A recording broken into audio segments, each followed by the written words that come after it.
Welcome back to Blacklit Memory. Tonight, I want to share with you 8 autumn tales from the Appalachian Mountains, where harvest fairs hide things no one dares to name. There, the leaves fall like whispers. Church bells still toll at midnight, and folks say some harvests do not let everyone walk back out. If you're listening late at night, consider subscribing, dropping a like, and leaving a comment about where you're tuning in from. Who knows? One of these stories might have started just down the road from you. Now then, let's begin. I had driven 2.5 hours to Hollow Creek just to get lost on purpose. The town's fall festival was the kind with hay rides, kettle corn, and families snapping photos in flannel. But everyone online talked about the corn maze. Longest in the region, they said. Twisting paths, 12-foot stalks, no way to cheat your way out once you're in. My name's Eli. I was 26 then, a few weeks out of a breakup that left me more annoyed than heartbroken. I wasn't looking for some deep healing trip, just a day away from the city. Some cider, maybe a scare or two before heading back. The air smelled like baked apples and warm dirt. Festival music floated over from the fairgrounds, all tinny and worn through a crackling speaker mounted to a pole. At the maze entrance, a staff guy in a red windbreaker handed me a small flashlight. The cheap plastic kind you twist at the top. "Sun sets fast," he said. "If you get turned around, follow the light toward the west side." I stepped into the maze just as the sun dipped behind the ridge. The first few turns felt harmless enough. Corn rustled gently on either side of me, dry and tall, and I could still hear distant laughter from the main field. About 10 minutes in, I passed a strip of red tape tied to a stalk. It fluttered and hissed in the wind, high-pitched like someone whispering right next to my ear. I figured it was a leftover marker from a group ahead of me. Still, I caught myself glancing over my shoulder more than once. Not scared exactly, just hyper-aware of how quiet it had gotten. I thought then, if I had brought someone along, maybe a buddy or my ex even, it would have felt like a goofy detour. But alone, things get quiet in a different way. You hear your own breath too much. You start to feel like you're walking in circles, even if you aren't. The rows twisted again and again. I reached a fork and picked left. After a few more turns, I saw the same strip of red tape I'd passed earlier. At least it looked the same. Still fluttering. Still whispering. A voice crackled through the loudspeaker far away. 15 minutes until May's closure. It said. That's when I realized the sun had dropped more than I thought. Shadows spread fast in the maze. Light faded between the stalks in layers, like dark water pouring into the spaces between. My footsteps made a papery sound against the dry leaves scattered on the ground. But I started hearing others too. Slight scuffs. Just behind me. I stopped walking, held my breath, listened. Something shifted in the corn. I turned and twisted the flashlight on. The beam flickered once, twice, then sputtered into a weak yellow cone. It barely lit the ground in front of me. I smacked it against my palm, but that only made it stutter more. I told myself someone else was just heading out too. Maybe we'd cross paths, laugh about how creepy it gets at dusk. But the path ahead didn't look familiar anymore. And behind me, that sound of footsteps returned. Not walking this time. Dragging. There were shoe prints in the dirt. Not mine. I knelt down, comparing them to the tread of my sneakers. The others were wider, heavier, overlapping mine in reverse. Like someone had been following but walking the same path backward. Then came laughter. High-pitched. A little too sharp to be playful. It danced across the top of the maze and cut off all at once. Nothing but silence after that. Not even the wind. I picked up the pace, glancing behind me with every other step. My flashlight sputtered, then caught again. It cast a jittery light on the corn stalks. And there, glinting back at me, was the red strip again. Except this time, the flashlight beam bounced off it like metal, not tape. I moved closer and found another flashlight lying on the ground. Same model. Same color. I picked it up. The plastic was warm, like someone had just been holding it. When I stood up again, I looked through the rows. 3 lanes over, there was someone standing perfectly still between the corn. Just standing. No movement. Holding a flashlight too. The wind kicked up. My light fluttered. In that strobe of light and dark, the figure vanished. I turned toward the west, where the staff had told me to go. I ran, cutting corners, pushing through turns. Then I saw a wooden sign nailed to a post. It read EEX IT, but the sign was cracked clean down the middle, one side dangling loose. The letters looked painted in red, but the color had darkened, dulled by time or something else. Something dry. My chest tightened. My legs slowed. I didn't know where I was anymore. I wasn't alone, and whoever else was in the maze, they weren't trying to leave. I ran, not in a sprint, not screaming, just fast enough to keep whatever it was behind me from catching up. Every few steps I looked over my shoulder, flashlight beam jittering like a dying eye. The stalks pressed in on both sides, tall and unbending, and I kept hoping for a clearing, a break, anything. I shouted, "Hello? Anyone?" My voice cracked on the second word. The only reply was the steady crunch of something pacing me through the corn. Never closer, never further, always just out of sight. My legs ached. I tried cutting through the stalks once, thinking I could hop a row or two and find a better path. But the corn was thicker than it looked. The stalks scratched my arms, stiff and sharp like dried bamboo. One tore my shirt at the shoulder. I gave up and stumbled back onto the dirt path. The flashlight blinked again, a little weaker. I twisted it tighter, shook it, cursed at it. It gave me one steady beam, then faded to a dull gold. At some point, I stopped calling out. I saw tracks again, pressed deep into the earth. The same tread pattern as before. They weren't fresh. They looped and turned, overlapping each other, but all headed west. All except one pair that veered off into the corn itself. No path, just vanished between the stalks. I kept walking. There was no point running blind. The maze curved and curved. I rounded a corner and finally saw a glow ahead. Not orange like the sunset, but pale white, artificial. I hurried toward it, my body pulling ahead of my fear. It opened into a circular clearing. There was a long folding table draped in burlap, some ribbons tacked to it, a stack of blank certificates, probably where they gave out prizes to kids who made it through first. A few scarecrows stood nearby, arms stretched wide, straw poking from sleeves. One leaned crooked on its post. I let out a breath I hadn't realized I'd been holding. "This must be the maze center," I said aloud. My voice sounded small but real. I even smiled a little. The light came from a pole lantern wired into the table. I sat down on the edge and rubbed my shoulder. The flashlight died in my hand. No flicker, no warning, just a quiet click and darkness. I smacked it once. Nothing. Something shifted behind me. Not loud, just a dry shiver, like stalks brushing together. I turned, eyes adjusting. One of the scarecrows leaned in a way it hadn't before. It had a hat, a stitched mouth, but its eyes were open. The flashlight flickers once, then bursts into full beam. It hits the scarecrow straight in the face. That is not a mask. The eyes staring back are human, wide and glassy. The man is wrapped in straw, burlap tied around his shoulders, face smeared with dirt, eyes sunken and twitching beneath a rough cloth hood. He lunges. His arms slam into my chest and we crash to the ground between the corn rows. My back hits something hard, maybe a root. The flashlight spins away, clattering against the dirt.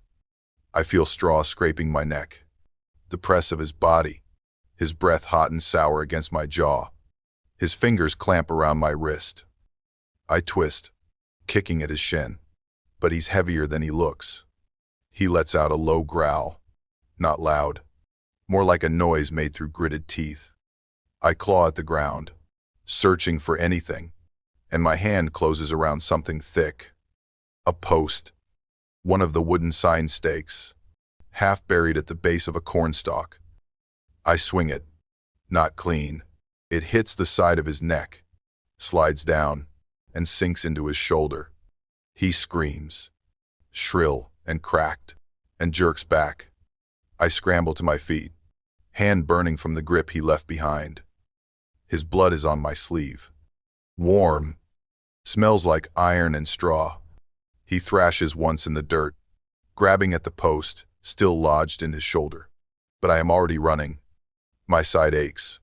My eyes blur. Behind me, the flashlight pulses faintly one last time before it dies. The circle of light shrinks to nothing. I break through the last of the corn and slam into a fence. Wire. Metal. Rough.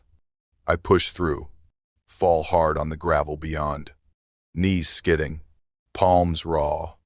I hear him breathing behind me, hoarse and sharp, but he does not follow. Something holds him back. I roll over once and look back. The maze is still, no movement, just that faint smell of damp soil and straw carried by the wind. I must have passed out not long after. They found me at sunrise, crouched behind a row of parked trucks near the edge of the fairgrounds. My hands were clenched so tight around that flashlight they had to pry it loose. Nobody could explain the second light or the man in the scarecrow suit. The costumes used for the maze were all accounted for. Every volunteer signed in and out. Weeks later, I still kept the flashlight. It lived in my trunk. I never touched it again. But sometimes, when the road is quiet and the car idles just right, I hear the switch click on by itself. I never check to see if it's glowing. I already know which direction the light would point. We only stopped for gas. That was the plan. Just a quick fill-up in Spruce Hollow before finding a place to sleep. I remember the man behind the register looking up from his crossword, pausing when Harper mentioned the fare. "If you see lights on the hillside," he said, "real slow, keep driving. That fare tonight ain't meant for strangers." "We're lever." Harper laughed it off. She always did. "Sounds like the start of a ghost story," she whispered to me once we were outside. But when we pulled back onto the two-lane road and crested the next rise, the lights were real. Soft bulbs arched above game booths. A Ferris wheel spun half-lit in the mist, its colors muted like an old postcard. There were no cars parked nearby, no crowd, no music, just the glow bleeding through the fog like it had always been there. I should have listened. I know that now. We were on a fall road trip. Nothing big. Just chasing red leaves and cheap motels before the season turned cold. The kind of trip that feels like a secret you want to keep to yourself. The kind of trip where you say yes to everything. Harper nudged my arm. "It's probably some school fundraiser. Small town thing. Let's check it out for 5 minutes." He's Felsen Crease. We parked in the gravel without any signs or attendants. Just walked right in. There was a narrow gate made of painted boards, and a man in a gray coat standing beside it. He didn't speak. He held out 2 paper tickets and waited. I took mine. No date. Just the words printed in red ink. 1 night only. The man nodded once, slow and deliberate, and turned his eyes back to the fog as we stepped past. I glanced over my shoulder, and for a second I thought he was staring straight at me, but it was hard to tell in the haze. Inside, the fairground looked almost normal. String lights swayed above the booths. There were carnival games, ring toss, bottle knockdown, dart balloons. Each one was lit, prizes arranged neatly, but no one behind the counters. Harper shrugged. "Guess it's self-serve." She picked up a plastic ball from the nearest stand and tossed it toward a glass bottle. The sound of it breaking echoed far too loud, like it had cracked open the silence. No prize came. No one appeared. A moment later, a speaker overhead crackled to life. It screeched like a wire being dragged across metal. Then a voice, distorted and thin, called both our names. We hadn't signed up for anything. Harper glanced at me, uneasy now. I could tell from the way she kept her hands close to her sides, no longer reaching for anything. We wandered past the funhouse mirrors and the cotton candy stand. Still, no people. Just lights and fog and the distant turn of the Ferris wheel. Its sound was strange too, not mechanical, but rhythmic, like breath being pulled through a long pipe. At the far edge of the fairground, we reached the roller coaster. It was small, barely taller than the booths, and the track looped into itself in a tight spiral. One of the cars was occupied. A figure sat in it, unmoving, head tilted just slightly. "Hey," Harper called, stepping closer. "You all right in there?" "That is no war." The lights cut out. All of them. Total blackout. Then one by one, they flickered back on. The car was empty. I turned to Harper. "I think we should go. They find this should no can meet us." We backtracked through the maze of booths and tents, searching for the entrance. But where the wooden gate had been, there was a different sign now. It read, "Tunnel Show." Harper tried to keep her voice calm. "Maybe it loops around. Could be an alternate exit." "Bat relays." I nodded, though I already knew something was wrong. The kind of wrong that presses in from behind your ribs, that makes you want to run without knowing why. The tunnel was made of fabric walls, sagging slightly, with strings of exposed bulbs hanging low enough to brush the top of my head. As we walked, I could hear a low, constant hum. Not music, not voices, just the rumble of a generator somewhere deeper inside. Then I felt it, a cold hand on my shoulder. The lights go out. Harper screams. Once, short and sharp. Then silence. I reach for her in the dark, but my hands meet only air. "Harper." I yell. No answer. Only the steady hum of the machine, pulsing through the floor beneath my feet.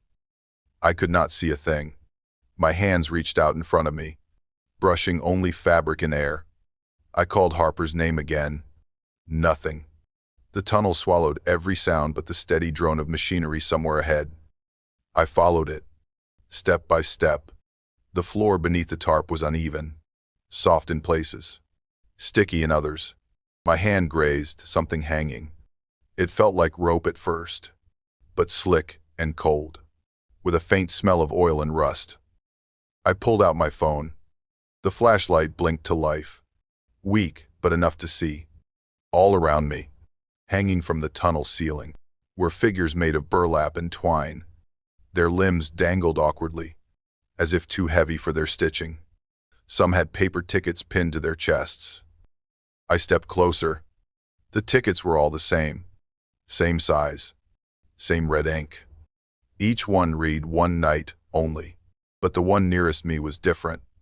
The edges were scorched, like it had been held near a flame. I turned and nearly dropped my phone. One of the figures moved. Its shoulders twitched. I stepped forward, heart hammering. That was not fabric. It was skin. Her skin. Harper was bound in a sling of dark canvas, wrists tied above her, mouth gagged. Her eyes were wide and wet. She thrashed once when she saw me. The only sound, she made a muffled whimper under the tape. I dropped the phone and clawed at the knots. The canvas had been wrapped tight, not in haste. It took effort to cut through with the tiny pocket blade on my keys. Her arms fell around me when the last strap came loose. She gasped. "No one's here. There's no one. Just that noise. It never stops." And as sane 10, we didn't wait. I pulled her up and we stumbled down the tunnel. The lights flickered again, once, then stayed dead. But there was an opening ahead, a tear in the fabric, and through it we could see the fairground. Except it wasn't like before. The booths were dark, the speakers silent, the tents sagged. The roller coaster was still, but the Ferris wheel spun slow and smooth, every cabin glowing like a lantern. though no cables ran to it. No wind pushed it. Beneath it stood a man in a red vest. He was tall, motionless.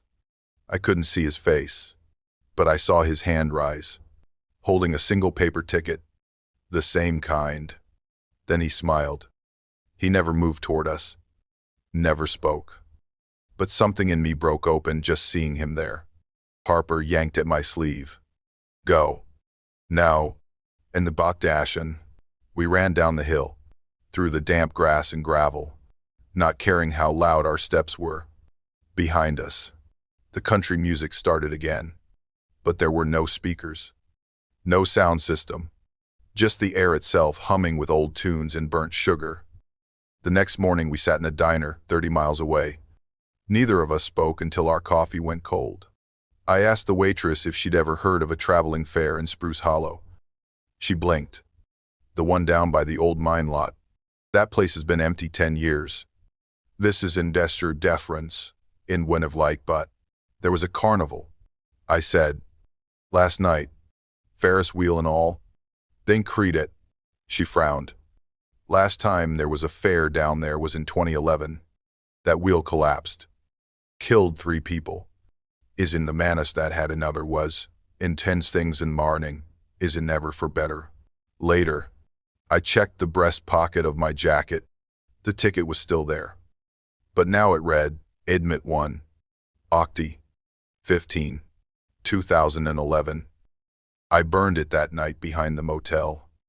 Still, some evenings when I pass windows or gas station glass, I hear it again, that slow country tune from nowhere, and something sharp beneath it, the faint, sweet smell of sugar burning in the dark. My name's Wade Miller. I was 41 that fall, still running the family farm in Oconee Valley, same as my father and his before him. Most years, I sent a hog to the county fair, more for tradition than pride. But that year felt different. I had a good one. Her name was Daisy, a strong gilt, with a sweet nature and a thick back that made the feed guys nod with approval. Best hog I'd ever raised. Honest to God, she followed me around the pen like a dog and rooted at my boots whenever I stayed too long. The air that morning smelled like old hay and wet soil. I could hear the fairground testing its speakers with some twangy bluegrass loop. Around me, the trailers were pulling in, fences getting set up, folks waving from the backs of pickups.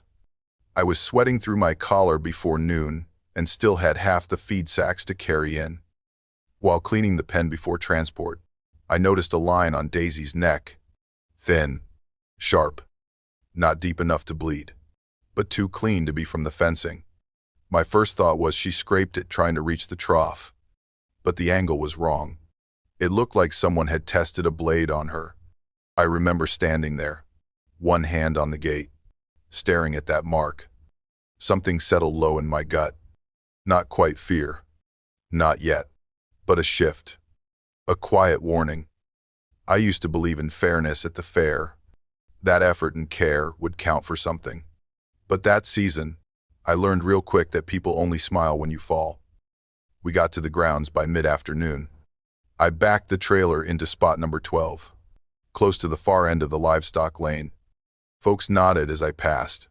A few complimented Daisy. I tried not to look too proud. Then I saw him. Rick Danner, 3-time ribbon winner, always had the cleanest boots and loudest laugh. He raised hogs out of Red Hill and liked to pretend we were friendly, though he never once helped unload a crate. Rick walked right up to Daisy's pen, leaned over, and clicked his tongue like he was appraising furniture. She looked strong, Wade. Real strong. Hope she doesn't wear herself out before judging day. 1. It was nothing. A comment. But his smile never reached his eyes. He walked off, whistling. That night, I stayed in the camper behind the pen. Like always. The fair ran late. Kids screaming on the rides. Country covers, blaring through the crackly loudspeakers. Around midnight, Daisy got restless. Not rooting. Not hungry. Just uneasy. She paced. Low snorts, little sounds in her throat I had not heard before. I stepped out, swept my flashlight along the fence rows. Nothing. But then I caught movement. A shadow just beyond the last post. Someone walking. Slow. Holding a light that bobbed as they moved. By morning, Rick was already bragging. Said the judges gave him early notice he was in the running again. Had his pen strung with fresh bunting. Hanging dead center on the gate was a gold ribbon. Not awarded. Just displayed. It caught the morning sun and glared across the aisle straight into my eyes. It didn't shine warm. It was cold. Flat and sharp. I looked away. That was the morning I decided I would not sleep easy again until the contest was over. I rigged a little stool next to Daisy's pen and kept my thermos close. If someone tried anything again, I would be ready. The second night passed quiet. Nothing but fairground chatter and the whir of generators. But the third night, right after 2 in the morning, I heard it. A sharp squeal. Not long. Just enough to send me running. Daisy's pen door was wide open. The straw inside had been torn and scattered. A trail of smeared mud led out through the rear fence. My flashlight beam wobbled with my hands as I followed the prints. They were boot tracks. Deep ones, leading out past the loading lanes toward the abandoned feed barn behind the fairgrounds. I went back to the camper, opened the drawer, took out the hog knife I used every fall. My heart beat hard. My breath felt tight. But I went. Alone. The night air was thick with smoke from the food stands and the faint hum of generators. I followed the muddy trail past the fair's outer fence, down, where the lights thinned and the ground turned soft under my boots. Every step carried that wet, sour smell of feed and old hay. Somewhere behind me, a distant fiddle tune kept looping from the loudspeakers, bright and careless. The barn came into view like a black shape pressed against the hillside. One of the side doors hung half open. I stopped there a moment, flashlight tight in my hand, heart hammering against my ribs. The beam caught flecks of straw swirling in the draft, like dust trapped in a sunbeam that didn't belong to this hour. Inside, the smell hit first. Blood, not old, but sharp and coppery, tangled with the stink of manure. I swept the light across the stalls. Daisy was there. She was breathing, shallow and ragged, one ear missing. The tag ripped clean away. I dropped to my knees beside her. Then came the sound, metal clinking against wood. Rick stood at the far end of the barn, near the feed table, turning a scraper knife in his hand. His face was flushed, his hair damp with sweat. He reeked of whiskey. It was supposed to be mine again, he said. You don't get it, Wade. You win once, and folks stop laughing at you. Lose it, and they don't even remember your name. And they were condemned. I stayed low beside Daisy, trying to keep my voice steady. You need to put the knife down. Rick, we can call someone. It was that no. He took a step forward, then another, his boots sinking into the muck. I wasn't gonna kill her. Just take her tag. No harm done. You and a steed. He lowered the knife, like he wanted to show me he meant no trouble. For a second, I almost believed him.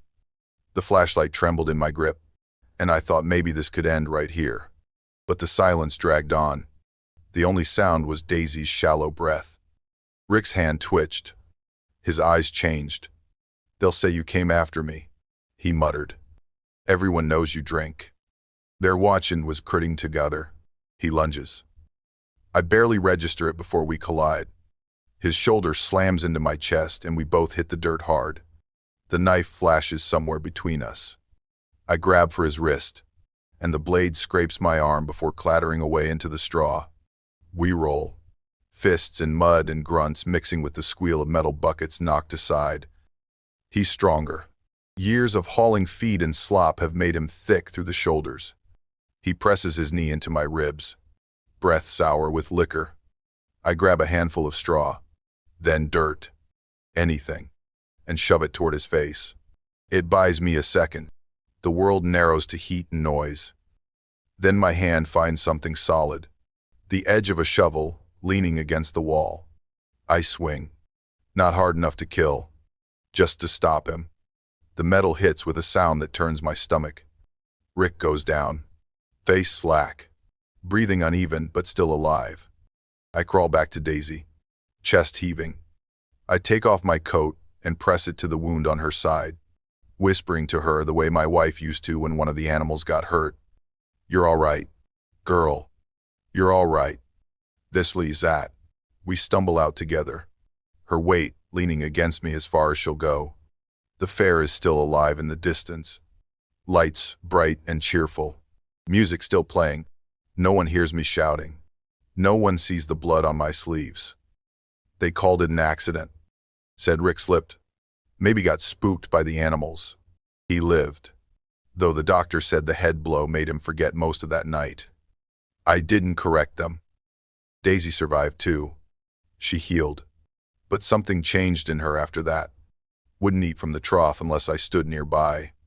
Wouldn't sleep through the night. Neither did I. The sheriff came by later. They returned a gold ribbon they found in the mud near the barn. Said it must have been meant for me, since Rick never entered his paperwork that year. I took it without a word. Every autumn since. When the fairs come back through the valley, I sit out by the fence and burn that ribbon again. It never feels finished. The smoke curls over the pasture, and the wind carries the faintest echo of music from the town. Bright, careless, and too far away for anyone to hear me whisper Daisy's name. My name is Mara. I was 32 when I came back to Pine Hollow for the first time in 8 years. The bus dropped me off just past the old post office, where the leaves always seemed to fall a little slower. The air smelled like firewood and apples starting to rot on the ground. They still held the fall mask parade every October. That much hadn't changed. Everyone wore masks from sundown to sunrise. Some were handmade, others porcelain or carved from wood.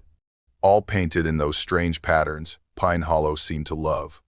Wide eyes, sharp mouths, gold along the brow. They said it was to confuse the season, so autumn wouldn't take anyone who belonged to summer. I was here for my aunt. She had written me twice, asking me to visit, said the house felt too quiet. I told myself it was just a long weekend, just to see how much the town had or hadn't changed. But truthfully, I missed something. I just wasn't sure what. When I stepped off the bus, I saw the first masked figure by the stoplight. A tall man with a crow's mask, standing too still. Then, a girl with a lion's grin painted over her face, skipping alone down the sidewalk. No one spoke, just violins playing from speakers hidden behind the flower boxes.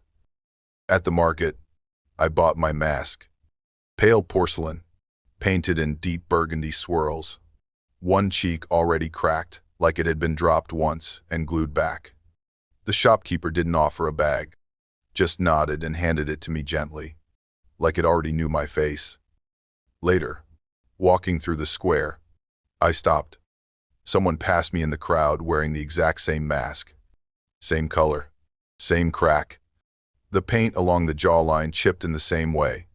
I blinked, thinking maybe it was a common pattern.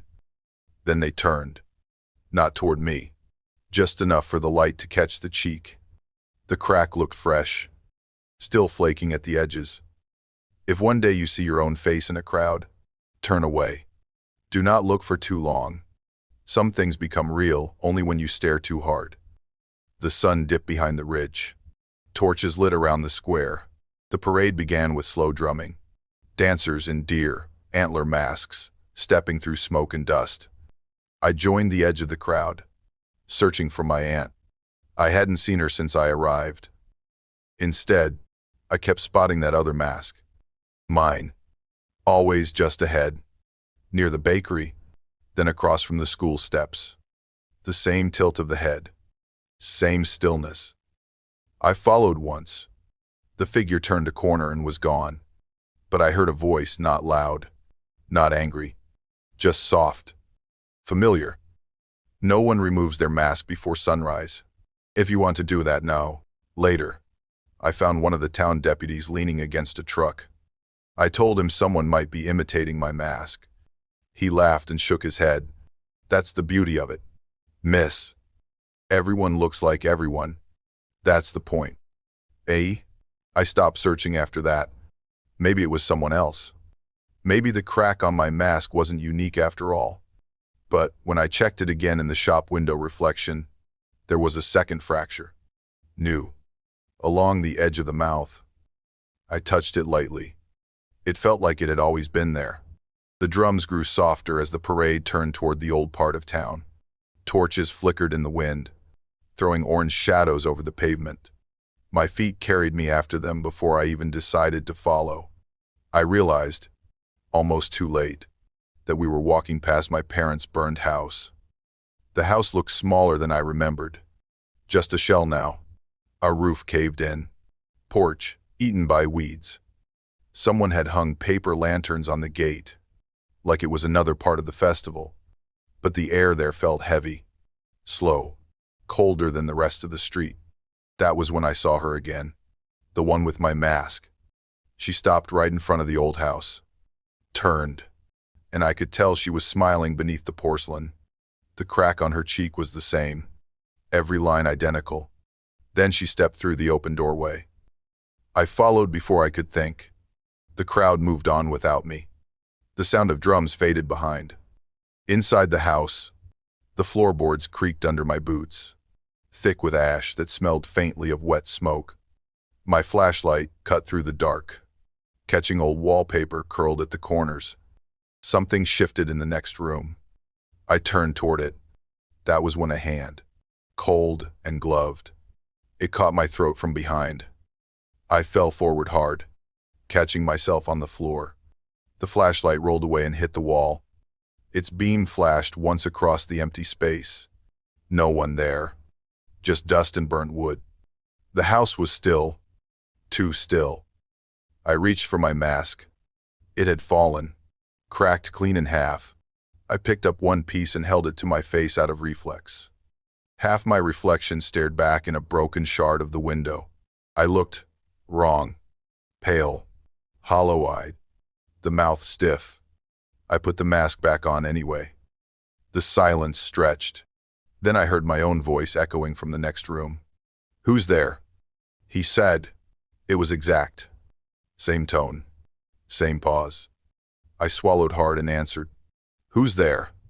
The voice came again, perfectly timed, mocking or mirroring. I could not tell. I gripped a fallen torch from the floor and moved toward the sound. When I reached the hall, there was nothing except a mask lying on the windowsill. Mine, or hers. Its cracked cheek turned toward the glass, watching the parade pass outside. I stumbled back out into the street. The drums were still going, steady and slow. People danced in circles. Masks of foxes, deer, demons. Laughter rose and fell in waves.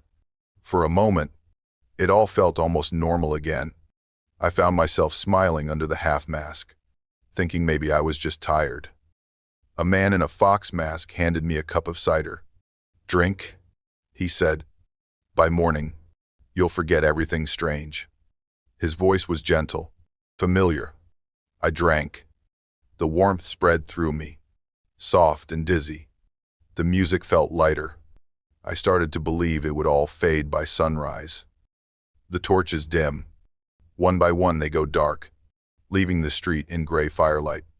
I blink, thinking my eyes are playing tricks. But no, every dancer has stopped moving. Every mask turns toward me in perfect unison. I stand frozen. The figure with my mask steps forward from the crowd. She is close now, close enough that I can see the tiny ridge where the porcelain split years ago. She leans in. Her breath is warm through the mask. "Only one of us gets to keep the face," she whispers. Her hand touches my cheek, right where the crack runs. She presses hard. Pain blooms sharp and hot. The porcelain gives way with a sound like breaking ice.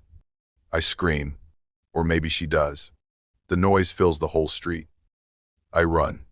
I do not remember choosing a direction. My feet slam the cobblestones, breath tearing in my chest. When I look back, the crowd is gone. The lights are out. Only the moon remains, silver and still. A single mask lies in the road, cracked, staring up at the sky. Morning came gray and cold. I woke in my aunt's living room, wrapped in a blanket. The mask sat on the table beside me, whole again, except for a faint line along the cheek. My aunt stirred sugar into her coffee. "The parade last night," she said. "There were fewer locals this year, mostly strangers. There was noutings." I nodded, unable to speak. When she left the room, I went to the mirror. On my skin, just beneath the eye, ran a thin white crack. I washed it again and again, but it did not fade. Sometimes, when I blink, I see her reflection instead of mine. She smiles, faintly patient, waiting for the next parade.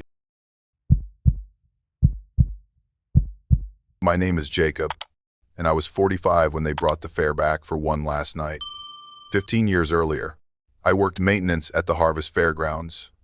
Not rides or booths, just electric systems, gates, motors, quiet work. Back then, I was the last one on shift the night they shut it all down.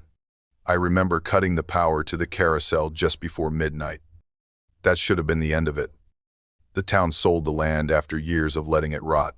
But before the mining company came in, someone on the council decided to hold one more harvest fair. Just one. One night only. Locals called it a goodbye. I wasn't planning to go. I had stayed away for good reason. But when I saw the flyer tacked to the gas station door, same crooked font, same orange leaf border from all those years ago, I felt something tighten. Not grief. Not even guilt. Just a pull. The place looked smaller. The gates rusted through in spots. The signs eaten at the corners by time and rain. Strings of old bulbs hung between booths that hadn't been touched in over a decade. The air smelled like burnt sugar and cool dust.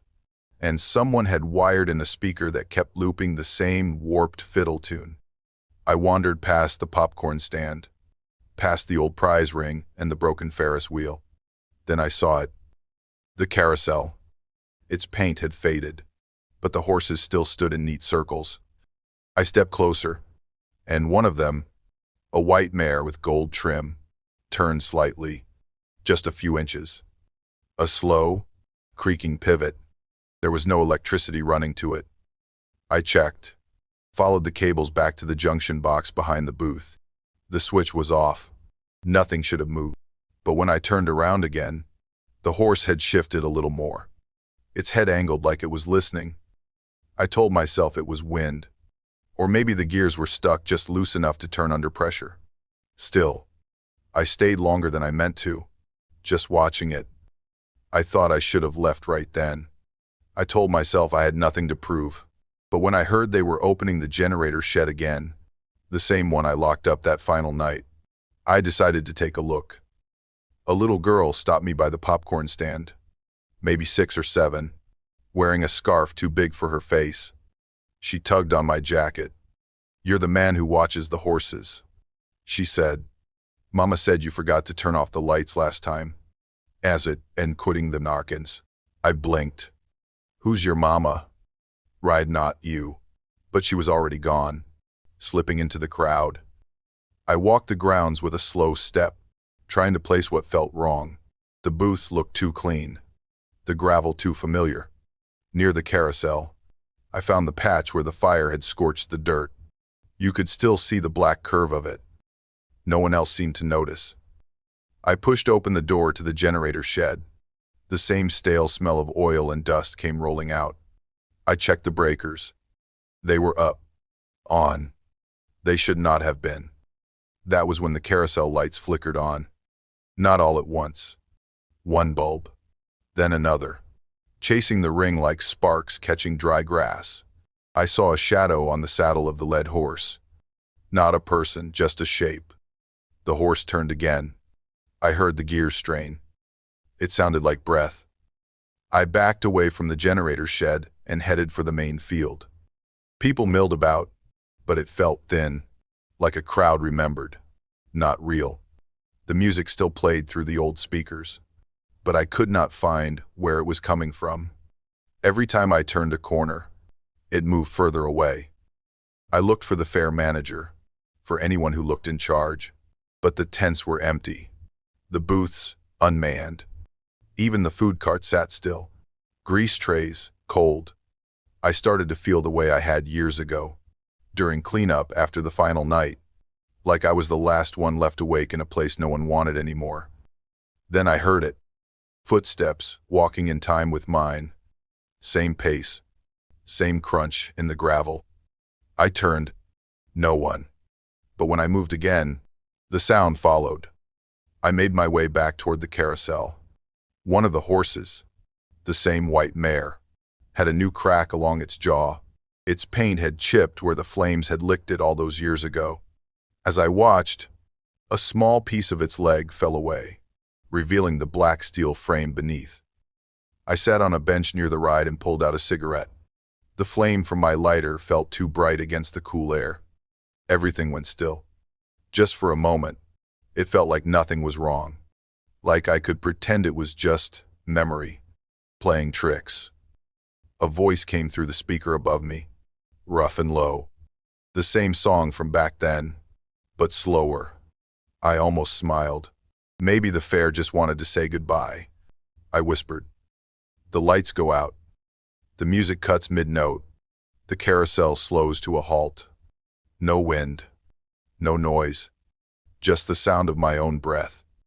Then I see him, sitting on the lead horse, like he never left.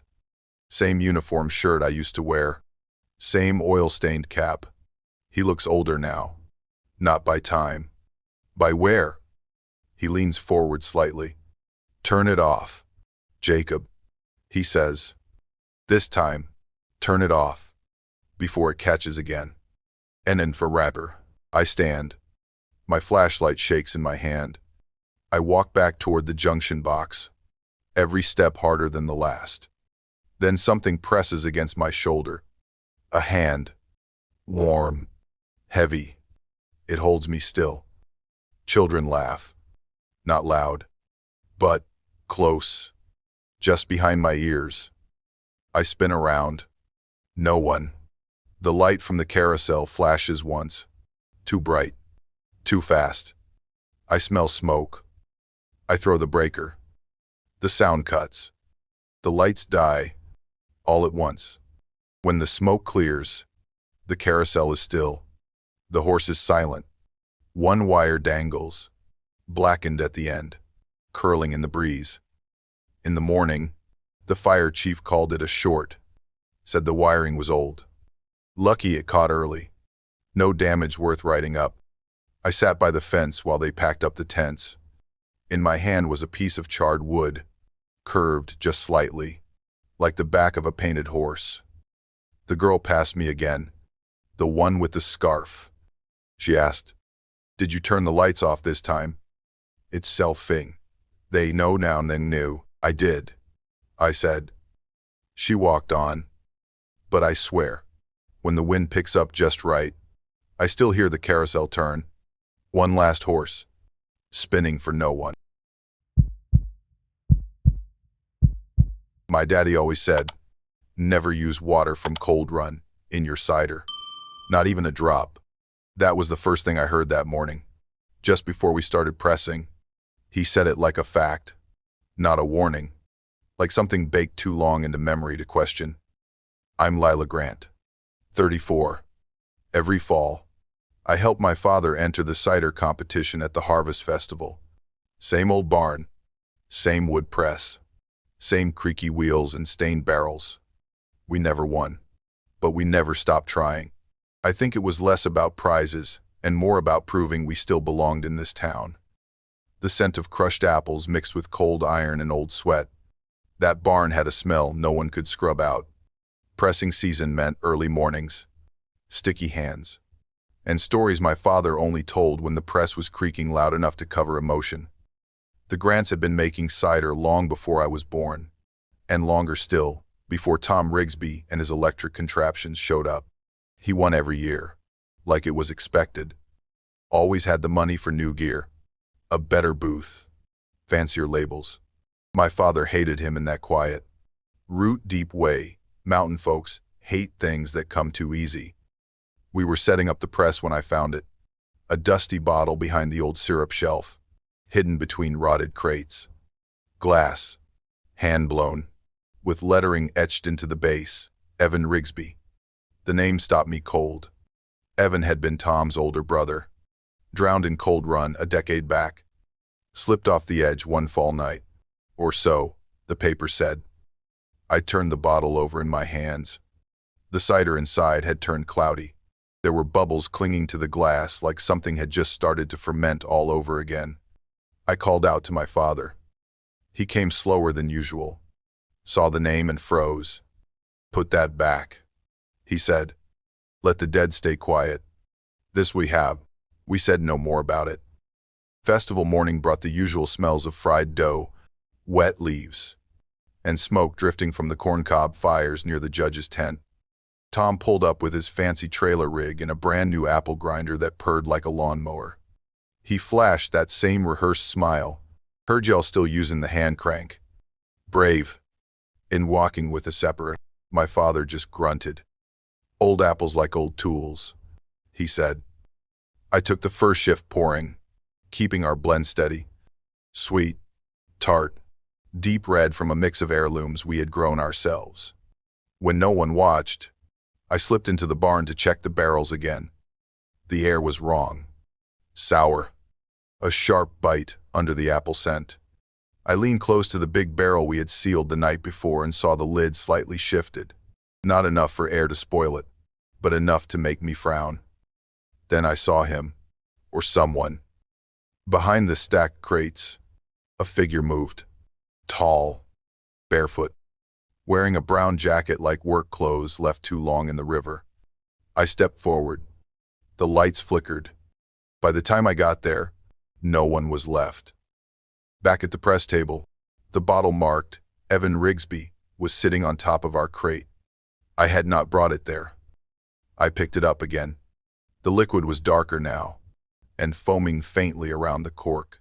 I twisted it open and poured a finger's worth into a cup. It fizzed. Smelled off. When I sipped, I tasted apple at first, then metal. Cold and sharp, like biting down on something meant to stay buried. I spit it out into the grass. The next morning, they found Tom Rigsby collapsed in the apple tent, twitching and soaked in sweat. White foam lined his lips. He mumbled nonsense when they tried to lift him. Cold, cold. The eyes were open.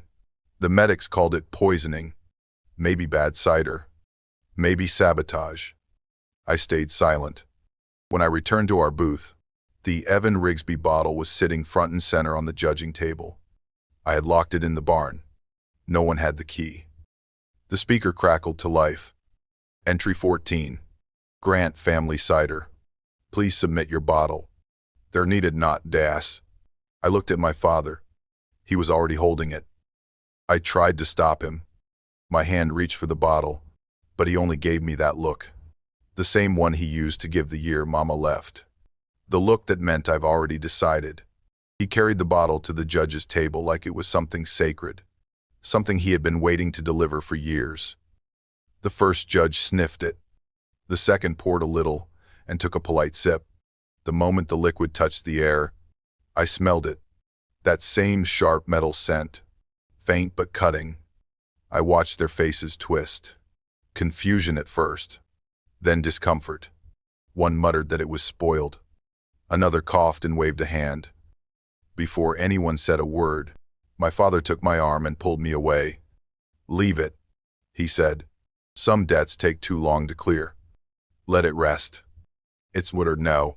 We walked toward the truck as the fare buzzed behind us. Someone shouted that the competition was canceled. Tom had been taken to the hospital, and rumors were already spreading that someone had tampered with the casks. I wanted to ask if my father knew more than he was saying, but his eyes stayed on the road ahead. By noon, the crowds were thinning. The music faded into static. The smell of cider lingered on my hands, too sweet and too sour at once. My father lit a cigarette and said quietly, It's over now. Leela, don't go near Cold Run again. He's not Desatero. We drove home through a light drizzle that made the orchards glow amber and gray. The empty Evan Rigsby bottle rolled in the truck bed with every bump. I watched it through the rear window, thinking that maybe it really was finished. That night I unpacked the supplies. The barn was dark and still. I told myself I would sleep early. But when I passed the press, I heard something shift. A low grind of metal and wood. A slow turn of gears. The machine was moving. The lights flicker once, and my breath catches. The press is running on its own, steady and slow. Juice leaks from the barrel, not amber now, but pale red, foaming at the edges. I reach for the breaker and pull it down hard. Nothing. The wheel keeps turning, groaning under its own weight. Then, the Evan Rigsby bottle slides off the shelf and shatters on the floor. The liquid seeps into the cracks of the wood. Something presses against the side of the barrel from within. A heavy, wet thud, followed by the sound of something pushing upward. A hand breaks the surface. Thick, gray with pulp, slick with bubbles. I stumble back, nearly tripping over the cider crates. The fingers claw at the air, then curl around the rim like they're testing for grip. I grab the gasoline can from the wall and splash it over the floor. My lighter catches on the second strike. The flames rise fast, feeding on wood dust and sugar. I hear the hiss of boiling cider, the crack of glass, the press groaning like a dying thing. The hand jerks once, then collapses into the fire. I run outside, choking on the smoke. By morning, the barn was nothing but a scorched frame. The sheriff called it a mechanical fire, a freak spark.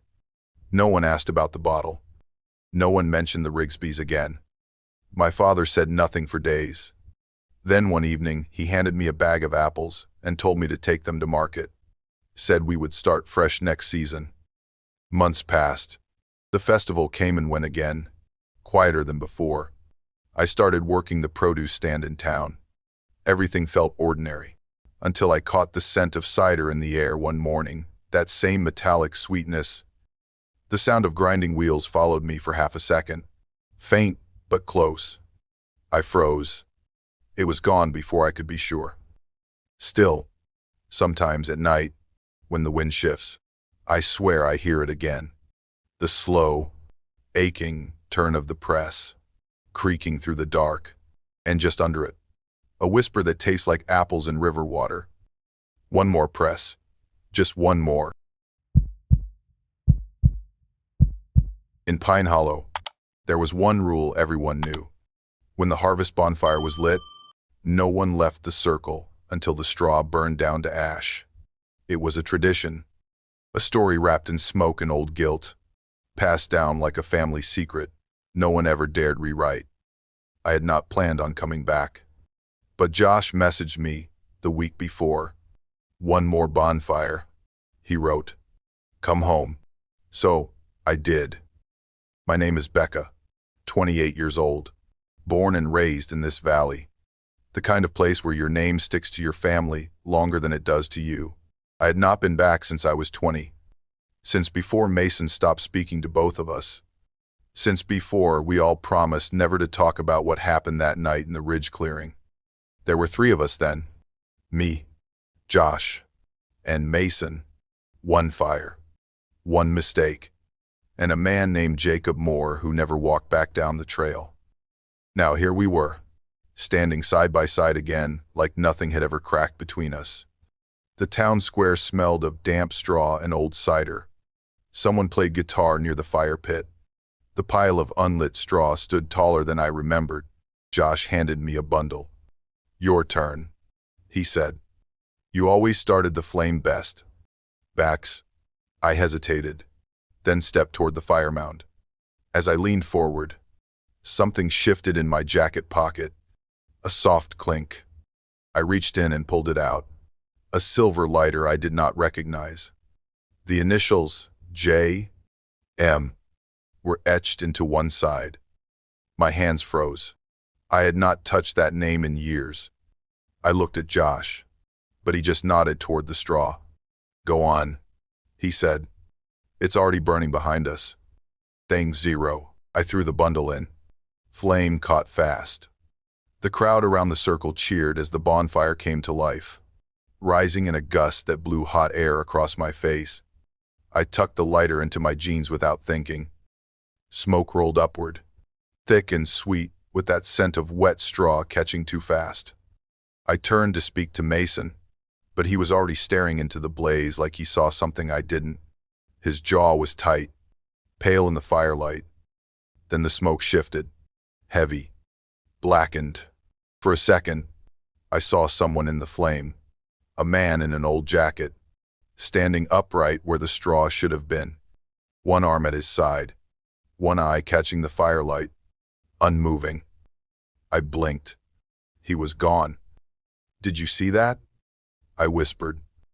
Josh laughed. "It's the light. Messes with your eyes. It intersects." Mason said nothing, just kept watching. The fire popped, loud and sharp, and I heard something else buried in the crackling, a sound like metal. A lighter. Flick. Click. Open. Close. The wind turned. The smoke pushed low across the circle, curling toward us. I caught a sudden whiff of burnt hair. Faint, but real. My scalp prickled. Someone in the crowd shouted, "There's a man in the fire. You left it today." People stirred. Some stepped back. I turned in time to see the same figure, clearer now, standing right in the center of the blaze. The flames curled around him but never touched. He looked at me like he had always been looking. Josh stepped forward, waving an arm. "I'll check. It's probably a scarecrow prop. They sending place." He crossed into the smoke. We lost sight of him after 2 steps. "Josh," I called. A blast of heat swept over the circle.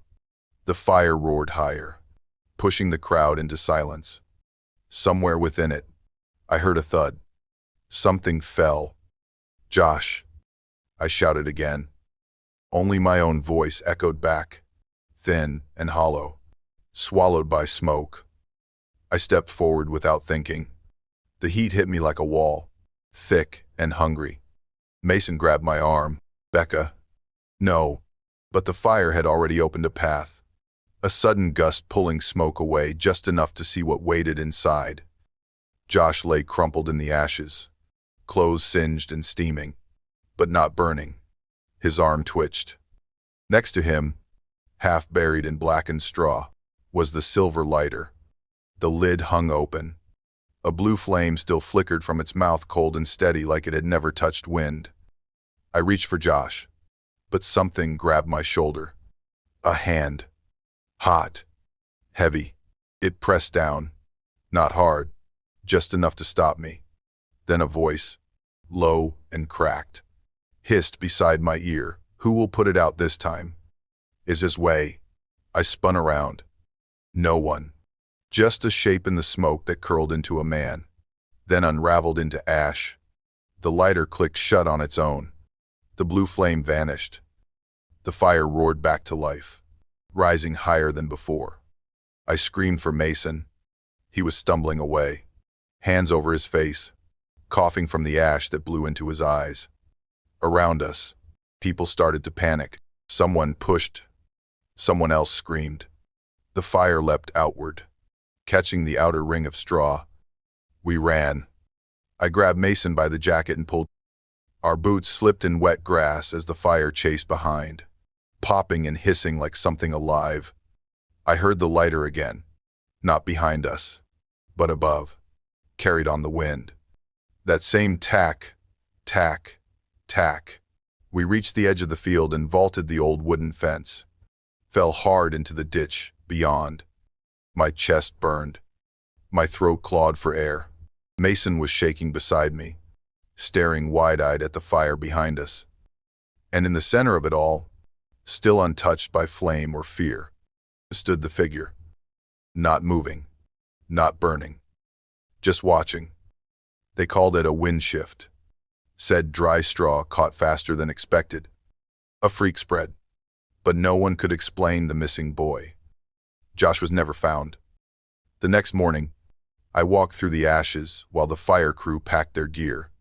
All they recovered was a single metal lighter. Initials J. M.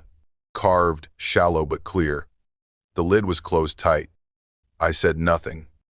But since that night, every time someone flicks a lighter near me, I smell it again. The smoke, the hair, the heat before the scream. The sound burns straight into my chest. Click, click, and I see the circle of flames still waiting. In Linden Hollow, folks say the bell must ring 3 times at midnight to bless the harvest. Just 3. No more. No less.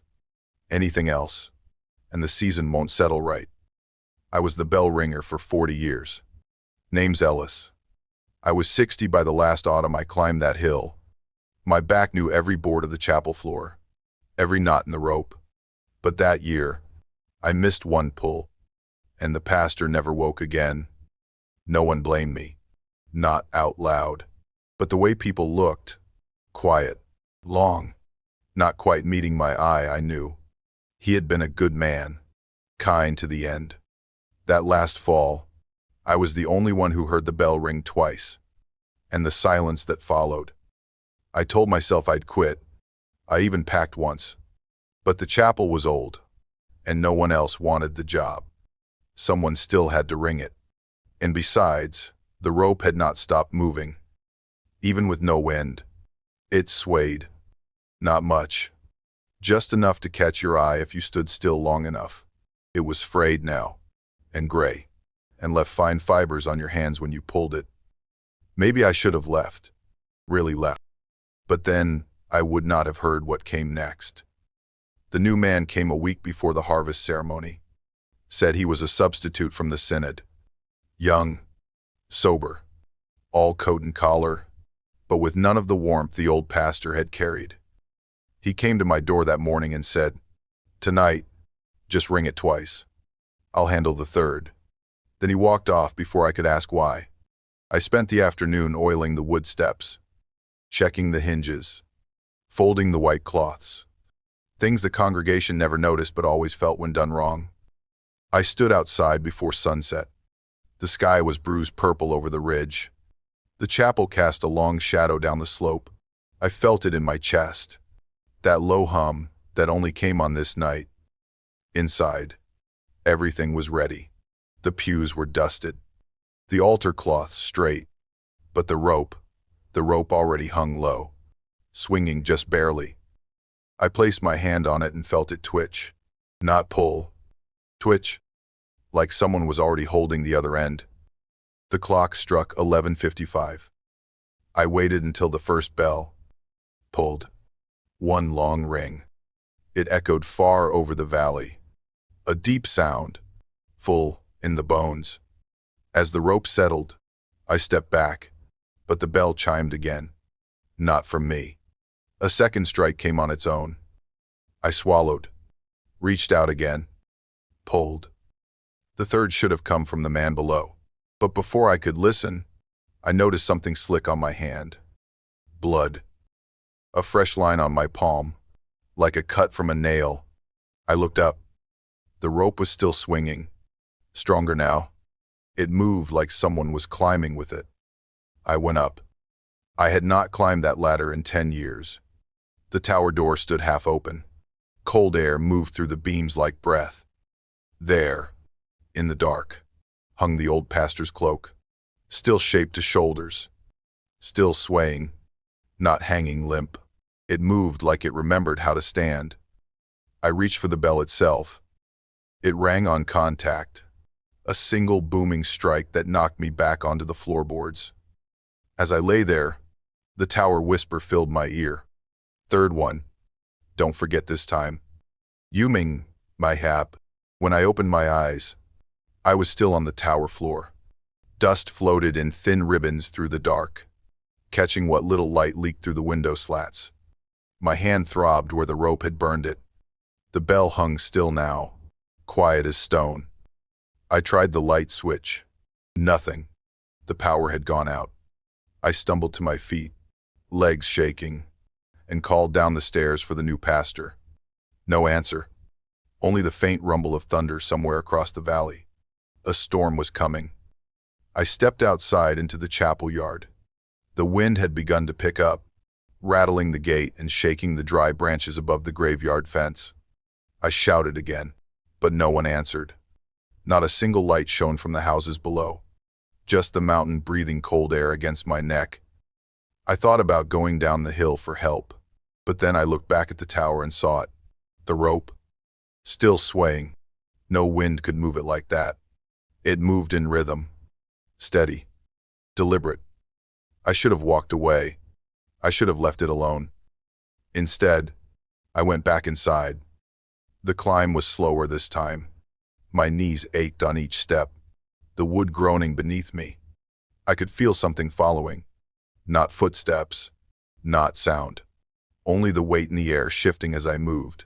It was like walking with my shadow pressed too close. At the top, the rain began.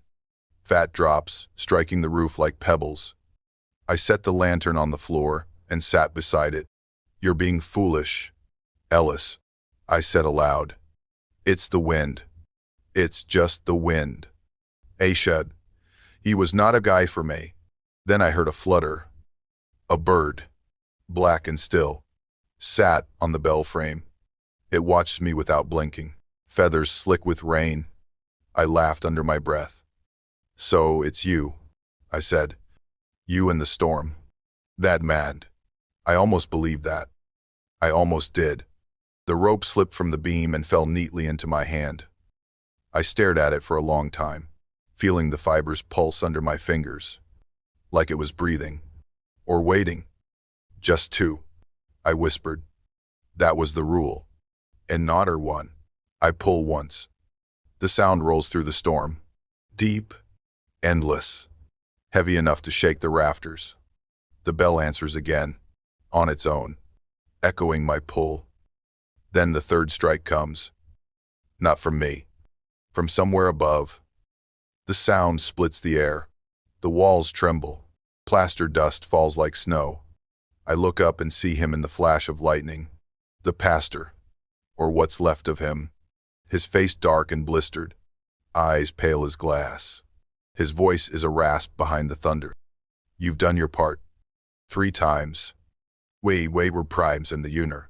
I try to let go of the rope, but it binds my hand. It pulls once more, dragging my arm upward. The bell roars, blinding white as lightning crashes through the tower. For a heartbeat, everything is light. And then it's over. They found me at sunrise, curled beside the broken bell. The metal was split down the middle, still warm to the touch. They said I was lucky. Only a shock, a faint. The rest of the chapel stood unharmed. I left Linden Hollow a week later, packed what I could carry, told them someone else could tend the church now. The new man never returned either. Sometimes, in the middle of autumn, when the fog drifts low through the valley, I hear it again. 3 slow tolls rolling through the distance, steady as a heartbeat. My hand twitches without thinking, gripping air like it's still holding the rope. Maybe bells remember who pulled them. Maybe forgiveness rings just once too late.